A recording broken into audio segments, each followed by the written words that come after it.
خبر شامل کرتے ہیں بہاول نگر سے ہمارے نمائندہ محمد راشد بھٹی کی ناجائز منافع خوری ذخیرہ اندوزی کے خلاف زیرو ٹالرنس پالیسی پر عمل پیرا ہے۔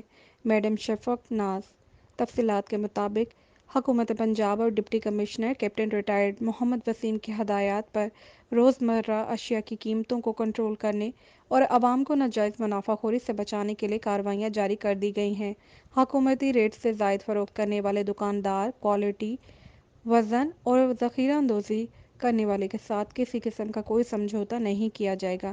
ان خیالات کا اظہار ڈسٹرکٹ آفیسر انڈسٹریز میڈم شفق ناز نے گراں فروشی اور ذخیرہ اندوزی کے خلاف بھرپور کریک ڈاؤن کے دوران میڈیا سے گفتگو کرتے ہوئے کیا۔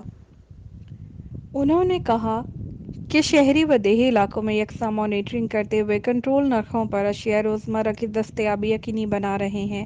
پرائس کنٹرول مجسٹریٹ نے ضلع بھر میں کارروائی کرتے ہوئے ذخیرہ کیے ہوئے 30,600 کلو گرام گھی کے تھیلے برآمد کرکے گودام کو سربہ مہر کر دیا ہے۔